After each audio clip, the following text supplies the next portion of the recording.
Shift happens, sometimes by choice, sometimes by circumstance. And when it does, you have two options. You can either cling to the life you've outgrown or step into the version of you that knows she's meant for more.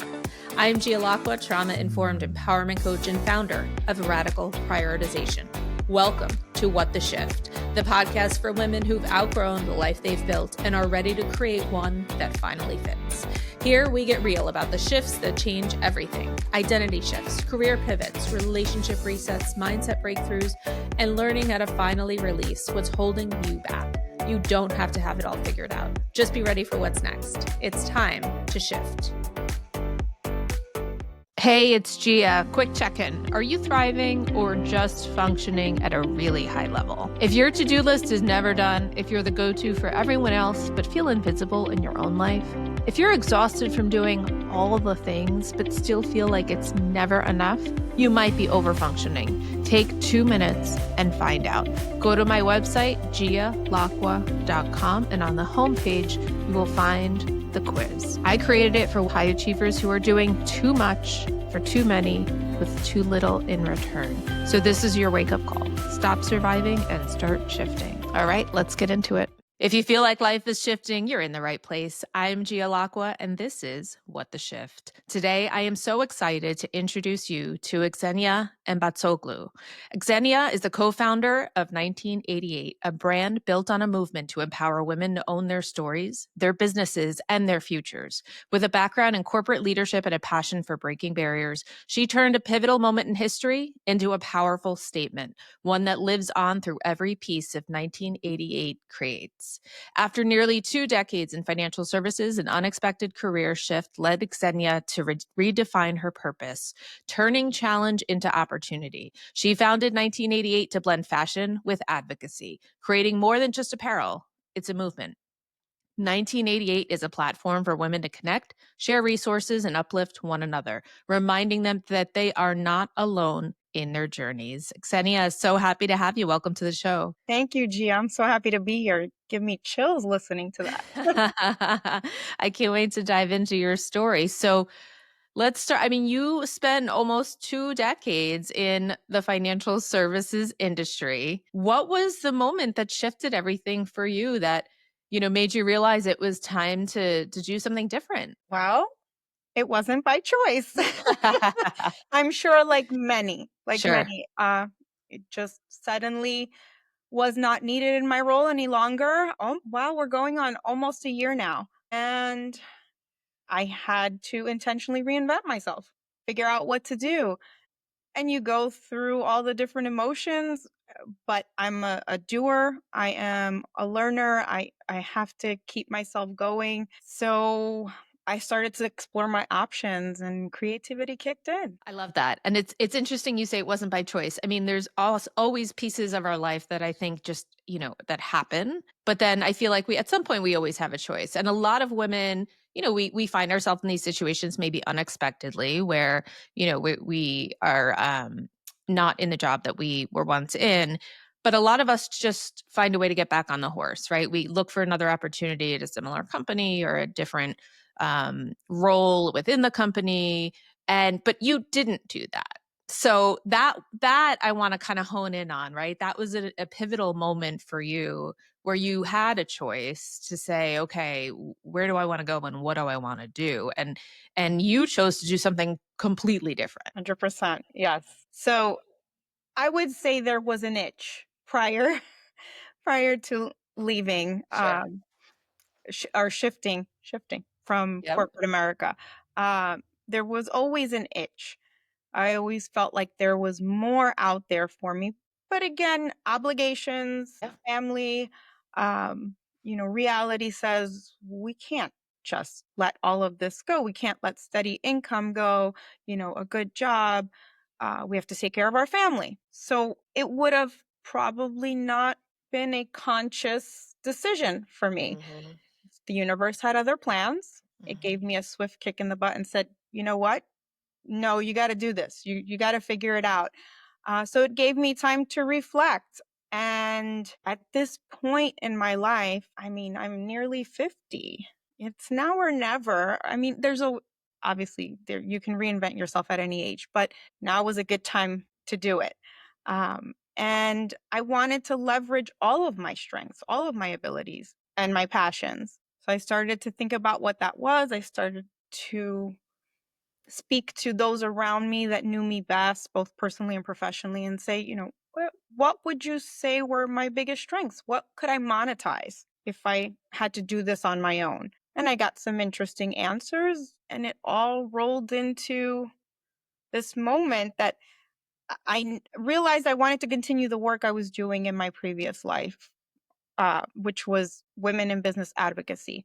I wanted to continue that work, but this time I could do it on my terms. So, what did that look like? And for whatever reason, 1988 stood out in my head, I guess because it was within my lifetime.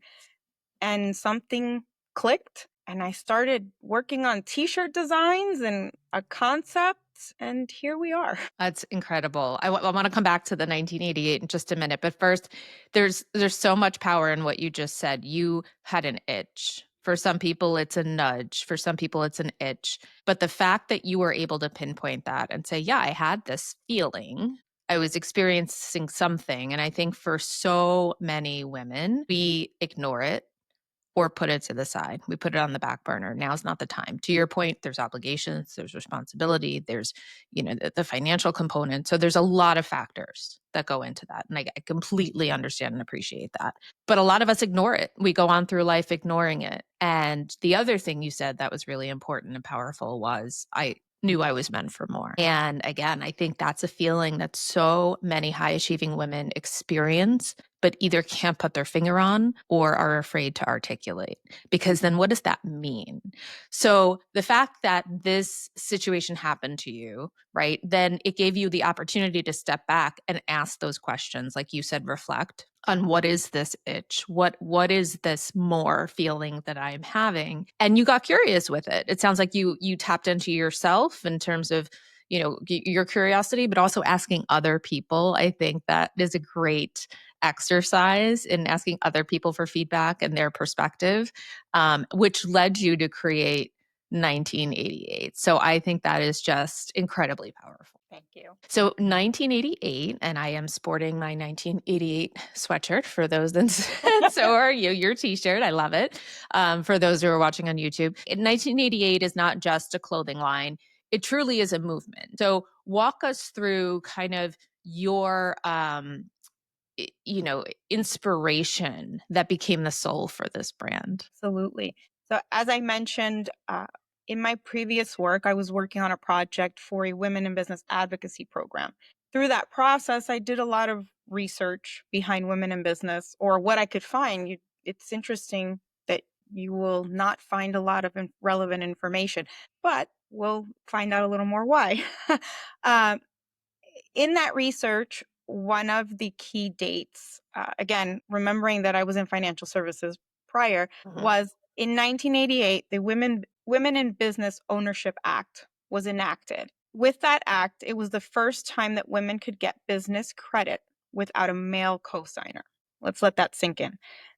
1988, so not very long ago, was the first time that women could get business credit without a male cosigner. That effect is the effect that everyone has, the reaction that everyone has, the same one that I had. I just couldn't believe that not so long ago, people that I'm directly connected to wouldn't have been able to fund their business on their own. So for me, it's a moment in time that reflects so many other moments in women's history. And it represents how far we've come, but also how far we have to go. The road ahead is still extensive, I would say. And it for me, it's a constant reminder, and that's what I'm looking to achieve from 1988. That story, that reaction, that ripple effect for everyone to understand where we are and where we have to go. I love that. And 1988 was not that long ago, right? And it's within our lifetime, which is crazy to think about. A woman could not get a business loan without a male signature. So that is, really mind blowing to your point. Yes, we've come a long way, but yes, there's also still so far to go. And I love the passion and the soul that you have behind the brand and the mission, because I know you said there's not a lot of information out there on this, and obviously you're promoting awareness and creating a movement around it. Why do you think there's not a lot of information out there on this? Well, much of it has to do with the same act. N- there wasn't a lot of information being recorded prior to 1988. So the Women's Business Ownership Act also helped, if you want to use the word regulate, um, the census information. It became a requirement to record women's business ownership. Um, it it allowed for additional information to be retained. So we don't have much up until that point. There are random percentages. I'm not sure how accurate they really are. Sure, sure. That makes sense. And you tell a story about being stopped on the street. It's a powerful story about being stopped on the street wearing your 1988 hoodie. Talk to us about that moment and what it changed for you. So I was having a typical founder day, I would say, and not a positive one. Let's just put it Uh-huh. that way. We all Uh, have them. yes, yes. I'm sure it's constant for me, and from what I'm hearing, everyone there's ups and downs. Sure. Uh, so I vented to the bestie like we always do. Um, and I just had to step away. I put on my hoodie, I went for a walk, I went to grab a tea, and as I'm walking, an older gentleman was walking right past me and he stopped and I hear him yell back. And I turn around and he was talking to me. He's like, "What's 1988?" And I said, "The Women's Business Ownership Act." He goes, "What's that?" He goes, "I knew you weren't wearing that shirt for no reason." So he Mm, comes walking over and asks for more information. And I explained to him what it was. And he was like, "Wow." He's like, "I did not know that. And I would have never thought it was that recent." And then shared with me, "My wife is a small business owner." He's like, "I'm going to text her right now. She needs to know that." So I said to him, I said, "That's fantastic." I said, "I also made this shirt. This is my brand. So you can share my website." And he did. He goes, "That's fantastic." He goes, "I'm going to text her right now." It was the sweetest thing, but it was reinforcement for exactly what I was trying to achieve, that mm. conversation starter. Yeah, you just gave me chills. Yep. The universe definitely spoke to me that Right? day. I mean, it was in that moment where you're feeling down and out and, uphill battle, and then this guy sees you and stops you and so, "What is this all about?" and helps you to really, talk about your brand and your mission and what you're doing, which I think is incredible. Talk to us a little bit about how you see that ripple effect playing out in owning your truth and telling your story. For me, again, it's about what just happened, right? He tells his wife and so on and so forth. Yeah.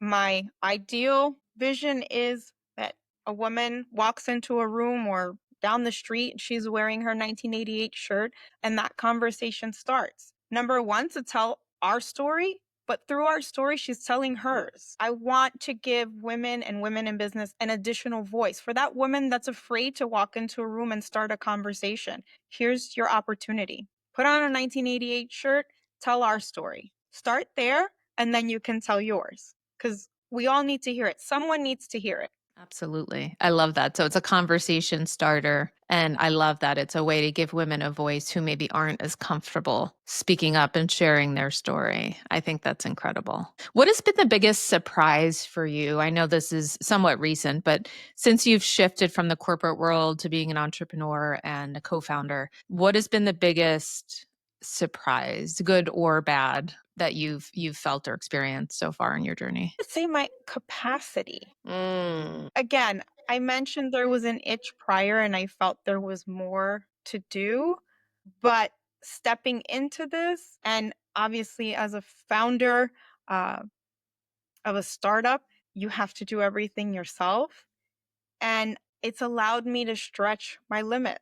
I'm social media marketing, I'm the brand ambassador, I'm doing the financials. Okay, that part might be easy, but uh, Yep. it's a lot. It's a lot of different hats.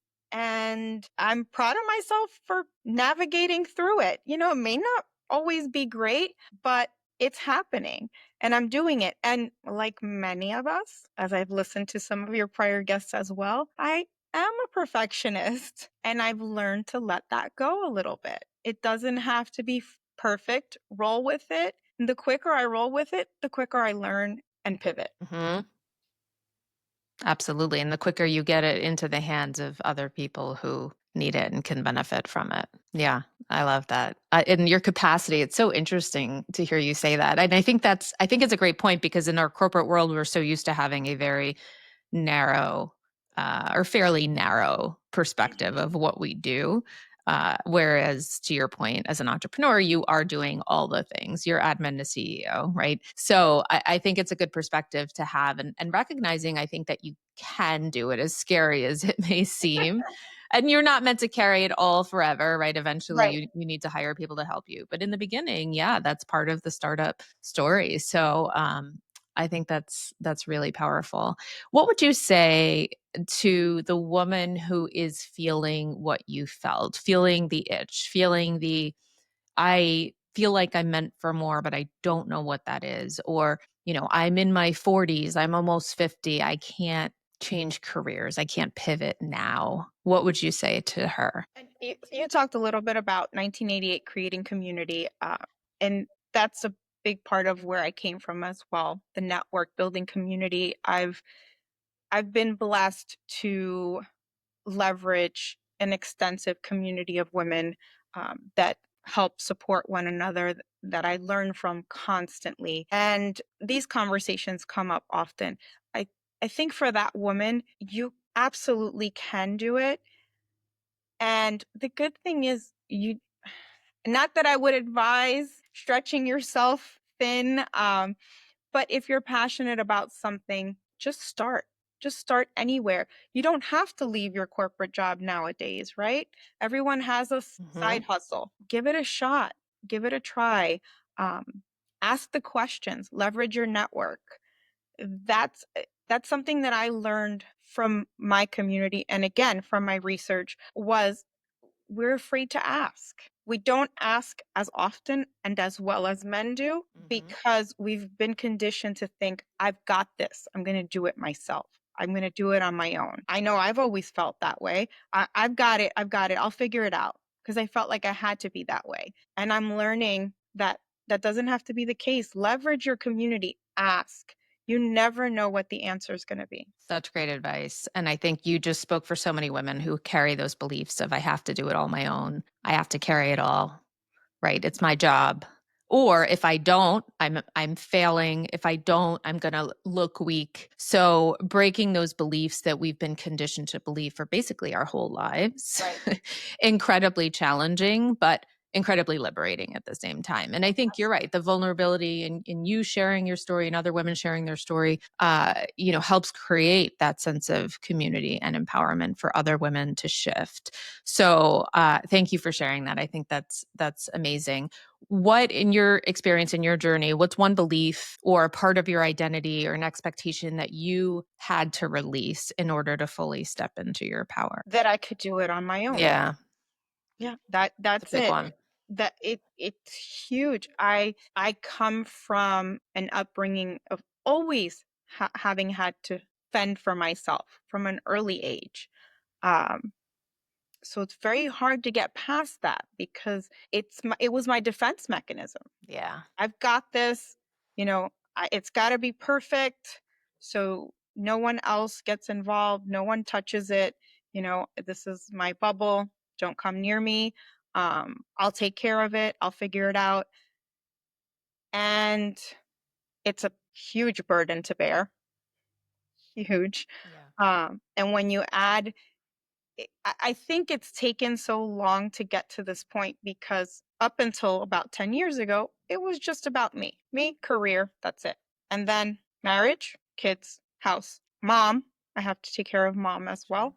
I'm part of the sandwich generation. Yeah. Um, and I realized just recently that that's where it finally just broke. It's easy to do it when it's just you, but when you add everything else and you're trying to control all of that, it's impossible. Hmm. Absolutely impossible. There's a reason they say it takes a village. Yeah. So true. So true. And I think that is true for so many women. To your point, we start out that way and then we start adding things onto the plate. The marriage, the kids, the house, all of it, right? The aging parents, and to your point, it becomes too much. It becomes unbearable. So how did you begin to break out of that belief and start to shift into more of, relying on community and others? So obviously, entrepreneurship gives you a little bit of the flexibility. I get to work on my terms. That helps.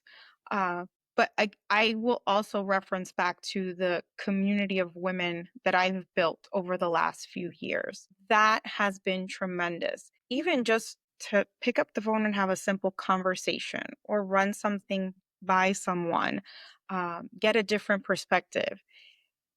I have we all have those moments where we wanna stay in our bubble and you're like, "Oh, I just don't wanna take that step. I don't wanna pick up the phone, or I don't wanna go to that meeting."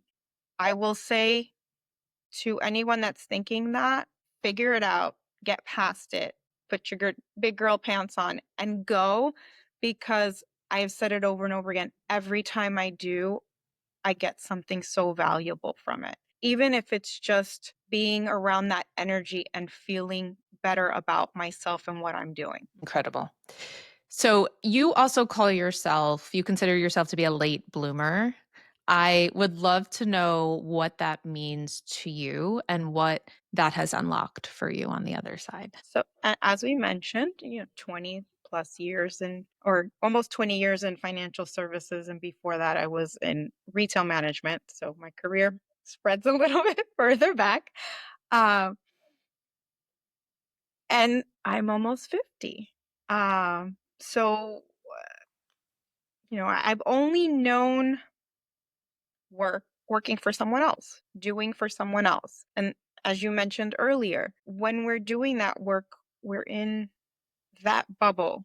We're in that narrow set of expectations, someone else's expectations. Mhm. Uh, it's surprising that I was even able to step into this, because you add that experience for such a long time, coupled with my perfectionism and Mhm.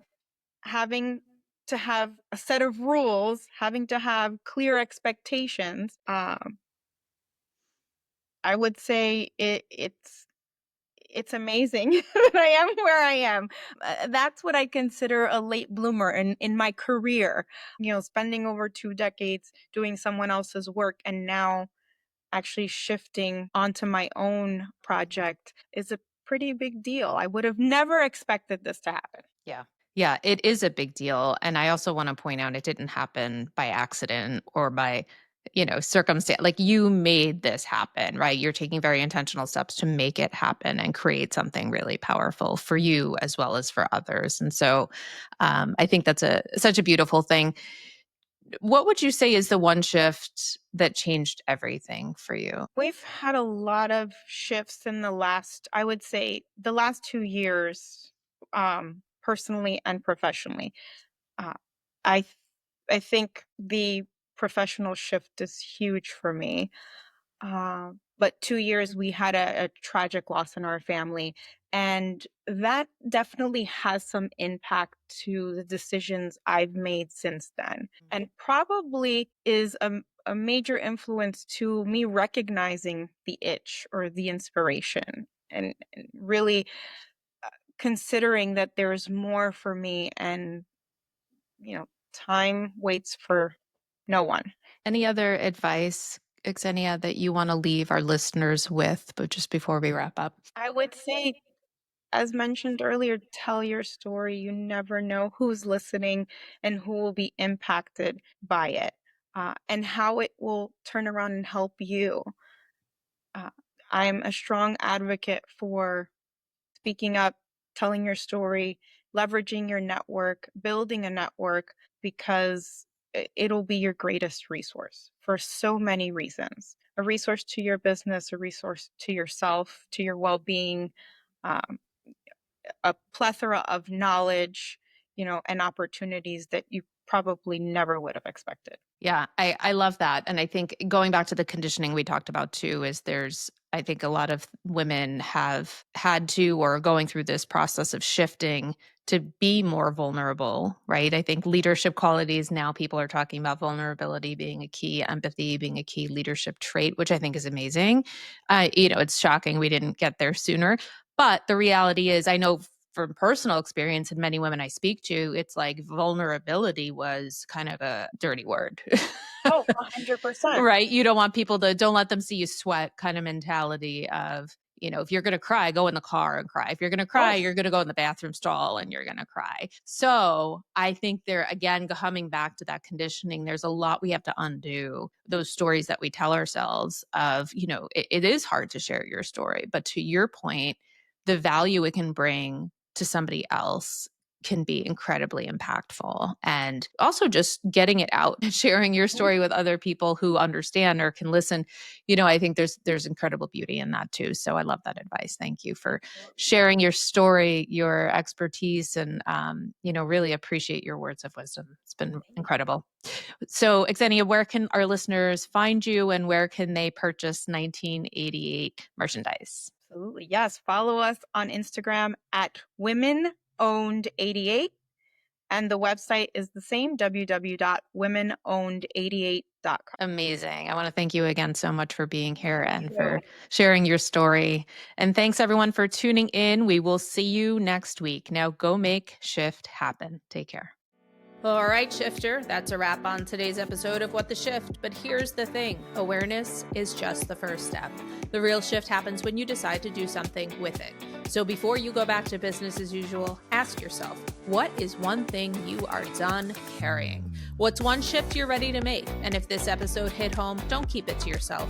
Hit subscribe, leave a review, and send it to a woman who needs to hear this, because we shift together. Remember, you don't have to have it all figured out. You just have to take the next step. And I'll be right here next week, ready to shift with you. This is What the Shift, and we are just getting started.